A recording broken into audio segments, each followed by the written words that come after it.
respondents in this case. My point is, the respondents in that case was not Junet Mohammed, was not Dennis Waweru. We sued them in their capacity as officials of national, or rather BBI National Secretariat. They never filed a single notice of protest to that description.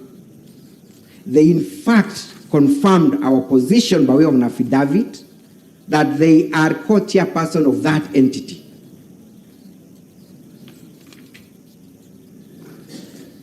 At paragraph 3, they say, describing now the respondents, rather the BBI initiative, that the building bridges to a united Kenya was created and mandated with the task of initiating constitutional amendment process and unifying Kenyans, among other functions. They confirm it in their own pleadings. So what is your bottom line, Counsel? My bottom line, following that argument. My bottom line, yes, my lord, yes, is that Dennis Waweru, Junet Mohammed cannot be said at this juncture to be the initiators of this process. It must be seen as an initiation of the BBI National Secretariat, which is an administrative body of the BBI Building Bridges Steering Committee. That is my point. All right. And to cement that fact, because it has been said, and I had my learned friend, Senior Counsel Otiende Amolo, saying that as at 30th of June 2020, the BBI Steering Committee was not in existence. That is what they said. It is also captured in their submissions.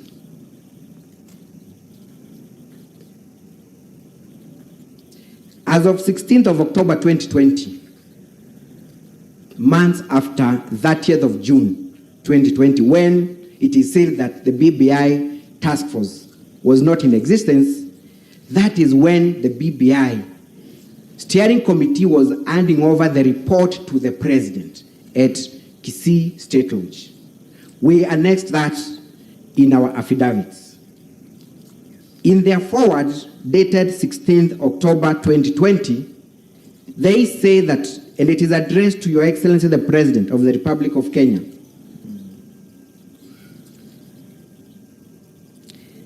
that you appointed this steering committee by Gazette notice published on 30th January 2020, and they state the terms of reference. I do not want to rehash them.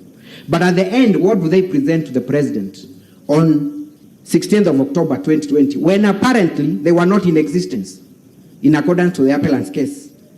The result is the following: 1, policy; 2, administrative; 3, statutory and constitutional instruments that address the national challenges outlined in the joint communique of the Building Bridges Initiative. It is in this report where the impugned, and that is now the gist of this case, it is in this committee, this report rather, where the impugned BBI, that is the Constitutional Amendment Bill of 2020, was attached to that report. That evidence again was produced. I invite you to look at the affidavit of Mirodu Waweru, sworn on 3rd of December 2020. That report is signed by all the members, in the next page, of the steering committee appointed by the President, including my good friend, Mr. Paul Mwangi. His signature is here as a joint secretary. So they are the people who drafted, that's my point, who enacted this piece of legislation, using executive authority by way of a Gazette notice. That is the point that I was interested in making. In fact, looking at the bill itself, it does not in any way mention the so-called promoters. At volume 7 of the AG's record of appeal at page 2534, that bill, the Constitution of Kenya Amendment Bill 2020, dated 25th November 2020, was, number one, most importantly, printed by the government printer. At the end of it all, it is said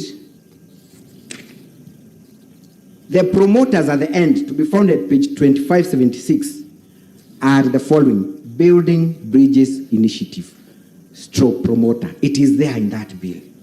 So when then the appellants come here, tell us what they did not tell the High Court, that they were indeed it was promoted by Dennis Wawere and Junet Mohammed, it is an outright lie. It cannot be allowed to pass. Parties are bound by their own pleadings.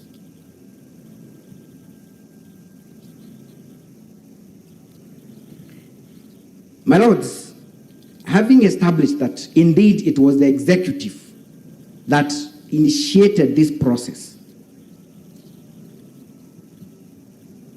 and having also established that the executive is not allowed to initiate a popular initiative because that power has not been donated to them, I submit that the impugned bill is unconstitutional. It is not a popular initiative. It is a presidential initiative. And to go back to the question that Your Lordship, the President of the Court of Appeal, asked me, whether once we donate once we donate sovereign power to you, do you still have individual rights? Like the President would want us to agree rather, yes.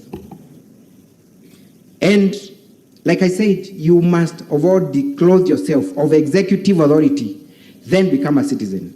I'll give you an example that happened with this same executive, Your Lordship. In 2014, our president was facing a personal case at The Hague.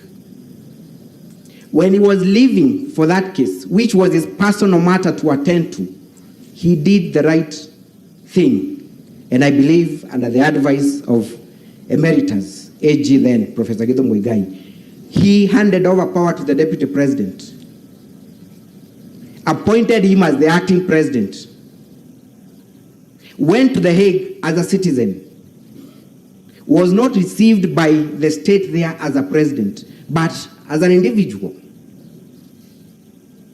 So if the president then wants to initiate such a process as a citizen, he must of all do exactly that. Announce to us that this is not the president doing this, it is me as a citizen.